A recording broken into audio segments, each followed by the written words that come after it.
বর্তমানে নানান ধরনের জরায়ুর সমস্যা নিয়ে রোগীরা আমাদের কাছে উপস্থিত হন।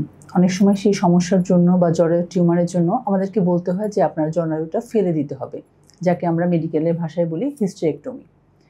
তখনই রোগীরা কিন্তু খুব আতঙ্কিত হয়ে পড়ে, মায়েরা আতঙ্কিত হয়ে পড়েন এ কারণে যে জরায়ু ফেলে দিবে, তাহলে এরপরে কি সে আর মেয়ে হিসেবে নিজেকে পরিচয় দিতে পারবে কিনা। আজকে সেই আতঙ্কটা দূর করার জন্যই আমার এই উপস্থাপনা। জরায়ু ফেলে দিলে আমাদের কি হবে? জরায়ু ফেলে দিলে দেখা যায় যে আপনার এরপরে মাসিক হবে না বা বাচ্চা কাচ্চা হবে না, কিন্তু আপনি যে একজন নারী, সেই নারী হিসেবেই আপনি থাকবেন।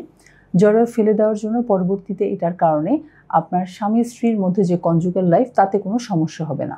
কারণ জরায়ু এবং আমাদের যে মেলামেশার রাস্তা, এটি টোটালি দুটি ভিন্ন জায়গা।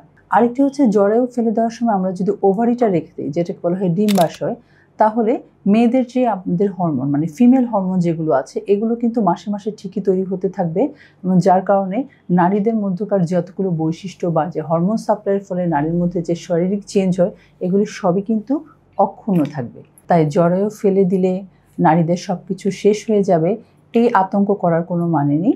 সুতরাং যদি আপনার জরায়ুতে কারো কোনো টিউমার থাকে বা কোনো সমস্যার জন্য যদি জরায়ু ফেলে দিতে হয়, সেক্ষেত্রে ভবিষ্যতে এটার জন্য আপনার কনজুগাল লাইফে কোনো সমস্যা হবে, সেটা ভেবে আতঙ্কিত হবেন না। ভালো থাকবেন সবাই।